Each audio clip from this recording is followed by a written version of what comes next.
దేశవ్యాప్తంగా సంచలనం రేపిన neat paper leakage వ్యవహారంలో మరిన్ని విషయాలు వెలుగులోకి వస్తున్నాయి. ఈ కేసుకు సంబంధించి నాసిక్లో మరో వ్యక్తిని పోలీసులు అదుపులోకి తీసుకున్నారు.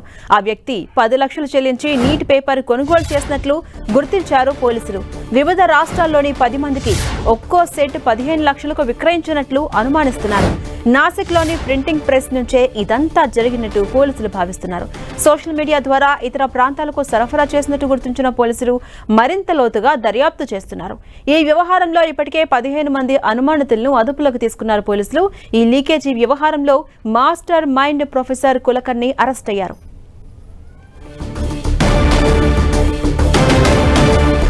ఇదే అంశంపై మరింత సమాచారం మా ప్రతినిధి గోపి అందిస్తారు. గోపి, మనం చూస్తున్నాం కొంతకాలంగా సంచలనం రేపుతుంది నీట్ పేపర్ లీకేజీ వ్యవహారం. అయితే దీంట్లో మరికొన్ని విషయాలు వెలుగులోకి వచ్చాయి.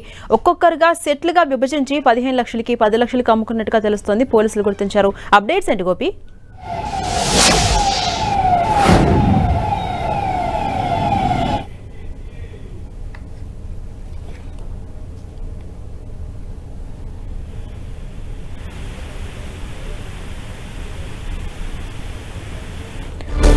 దేశవ్యాప్తంగా సంచలనం రేపుతున్న నీట్ పేపర్ లీకేజీ వ్యవహారంలో కీలక పరిణామం చోటు చేసుకుంది. మరిన్ని విషయాలు వెలుగులోకి వస్తున్నాయి. తవ్వే కొద్దీ ఒక్కొక్క అంశం రోజుకు బయటకు వస్తున్న సందర్భం మనకు కనిపిస్తోంది. అయితే ఈ కేసుకు సంబంధించి నాసిక్లో మరొక వ్యక్తిని పోలీసులు అదుపులోకి తీసుకున్నట్టుగా తెలుస్తోంది.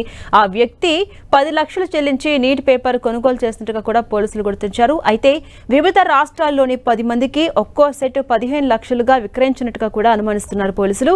నాసిక్లోని ప్రింటింగ్ ప్రెస్ నుంచే ఇదంతా సాగినట్టు పోలీసులు భావిస్తున్నారు. సోషల్ మీడియా ద్వారా ఇతర ప్రాంతాలకు కూడా సరఫరా చేసినట్టుగా గుర్తించారు పోలీసులు. దీనిపై మరింత లోతుగా ప్రస్తుతం దర్యాప్తు చేస్తున్నారు. అయితే ఈ వ్యవహారంలో ఇప్పటికే మొత్తం 15 మందిని అదుపులోకి తీసుకున్నారు పోలీసులు. వారిని విచారిస్తున్నారు. ఈ లీకేజీ వ్యవహారంలో మాస్టర్ మైండ్ ప్రొఫెసర్ కులకర్ణి ఇప్పటికే అరెస్ట్ అయ్యారు.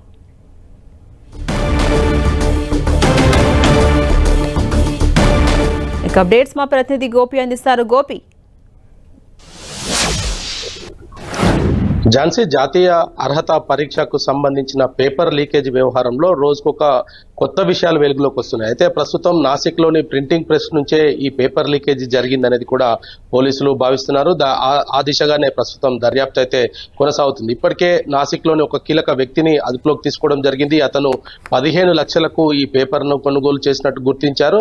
ఆ తర్వాత అతను వాట్సాప్ చాట్స్ ద్వారా వివిధ ప్రాంతాల్లోని వ్యక్తులకు ఆయన అమ్మినట్టుగా చెప్పారు. ముందుగా రాజస్థాన్లోని జైపూర్కు, ఆ తర్వాత ఇతర ప్రాంతాలకు కూడా ఆయన 15 లక్షల రూపాయలకు ఒక్కొక్క పేపర్ని 15 లక్షలకు చొప్పున దాదాపు 10 మందికి కూడా ఆయన అమ్మినట్టుగా కూడా ఇప్పటికే గుర్తించడం జరిగింది. ఆ 10 మందిని కూడా ప్రస్తుతం పోలీసులు అదుపులోకి తీసుకున్నారు. వారి వద్ద నుంచి ల్యాప్టాప్స్, మొబైల్స్ ను గుర్తించారు. అయితే వాటిలో ఎటువంటి ఈ ప్రశ్నపత్రానికి సంబంధించిన వ్యవహారంలో ఎటువంటి ఆధారాలు ల్యాప్టాప్ లో కావచ్చు లేదా మొబైల్లో కూడా ఎటువంటివి కూడా లభించలేదన్నది కూడా అధికారులు చెప్తూ ఉన్నారు. అయితే ఈ వ్యవహారంలో ఇటు కీలకంగా మారిన ఇప్పటికే అదుపులోకి తీసుకోవడం జరిగింది. అతను ఇచ్చిన సమాచారం రిటర్న్ చైన్ లింక్ తోటి పోలీసులు ప్రస్తుతం ఈ దర్యాప్తు అయితే కొనసాగిస్తున్నారని చెప్పొచ్చు. అదేవిధంగా ఈ ప్రశ్నపత్ర లీకేజ్ కి సంబంధించి సిబిఐ చాలా ప్రతిష్టాత్మకంగా ఈ యొక్క పేపర్ లీకేజ్ ని ఎక్కడి నుంచి లీకేజ్ అయింది, ఎవరు దీంట్లో బాధ్యులు అన్న దానిపైన కూడా అనేక కోణాల్లో కూడా దర్యాప్తు అయితే కొనసాగిస్తున్న పరిస్థితి ఉంది. అయితే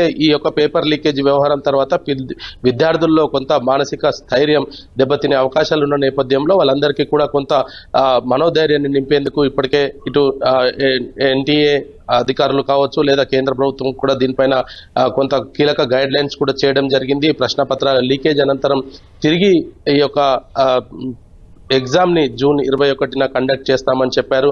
దానికి తగ్గట్టుగానే ఏర్పాట్లను కూడా చేస్తున్నారు. అయితే అడ్మిట్ కార్డులను మాత్రం వాళ్ళు ప్రత్యేక రుసుము కూడా ఎటువంటిది చెల్లించకుండానే మరొకసారి డౌన్లోడ్ చేసుకునే వెసులుబాటు కల్పించారు. ఇక ఎగ్జామ్ కి సంబంధించి చూస్తే 15 నిమిషాలు గ్రేస్ పీరియడ్ ని కూడా పెంచడం జరిగింది. దానికి తగ్గట్టుగానే మధ్యాహ్నం 2 గంటలకు ప్రారంభమయ్యే పరీక్ష 5 గంటల 15 నిమిషాల వరకు కూడా కొనసాగుతుందనేది కూడా నిన్న కేంద్ర విద్యాశాఖ మంత్రి కూడా ప్రకటించడం జరిగింది. అన్ని రకాల పకడ్బందీ భద్రతా నడుమనే ఎగ్జామ్ ను మరోసారి కండక్ట్ చేస్తామని చెప్తున్నారు. అయితే దీనికి సంబంధించి మరొకసారి రీ ఎగ్జామ్ కి సంబంధించిన రిజల్ట్స్ ఎప్పుడు అనౌన్స్ చేస్తామన్న దానిపైన మాత్రం ఒక క్లారిటీ ఇవ్వలేదని చెప్పొచ్చు. మరి దేశవ్యాప్తంగా విద్యార్థులకు సంబంధించిన అంశం పైన పేపర్ లీకేజీ వ్యవహారం పైన ఇప్పటికే విపక్షాలంతా కూడా ప్రభుత్వాన్ని కొంత ఇరకాట పెట్టే ప్రయత్నం చేస్తూ ఉన్నప్పటికీ కూడా ప్రభుత్వం ఈ కేసును నిష్పక్షపాతంగా దర్యాప్తు చేయాలనే ఉద్దేశంతో సిబిఐకి అప్పగించామంటూ కూడా నిన్న కేంద్ర విద్యాశాఖ మంత్రి చెప్పడం జరిగింది. మరి ఈ వ్యవహారం ఎవరెవరు దీంట్లో బాధ్యులు అవుతారు, ఇంకా ఎంతమంది దోషులు ఇందులో అరెస్ట్ అవుతారన్న దానిపైన కూడా ఇంకా మరి కాస్త సమయం పట్టే అవకాశాలు అయితే కనపడుతున్నాయి. సూత్రధారితో పాటు ఇందులో ఉన్న పాత్రధారులందరినీ కూడా ఒక్కొక్కరిని కూడా అరెస్టు చేస్తున్న పరిస్థితి ఉంది. రాజస్థాన్ పోలీసులు ఈ కేసును చాలా ప్రతిష్టాత్మకంగా తీసుకున్నారు. దాదాపు 8 టీంలను కూడా ఈ కేసు పైన ఇప్పటికే పనిచేస్తున్నాయి. ఇటు సోషల్ మీడియాను కూడా ఎప్పటికప్పుడు మానిటరింగ్ చేస్తున్నారు. ఈ గ్రూప్ చాట్స్ అదే విధంగా ఈ వ్యక్తుల మధ్యలో జరిగిన సంభాషణలు కూడా ఎప్పటికప్పుడు పోలీసులు పరిశీలిస్తున్నారు. మరి దేశవ్యాప్తంగా జరిగే ఈ యొక్క అర్హత పరీక్షకు సంబంధించి పేపర్ లీకేజ్ కావడంతో విద్యార్థులు తమ భవిష్యత్తును కోల్పోకుండా ఉండేందుకు అన్ని రకాల చర్యలు అయితే కేంద్ర ప్రభుత్వం చేపట్టింది. Jhansi. Right, thank you Gopi.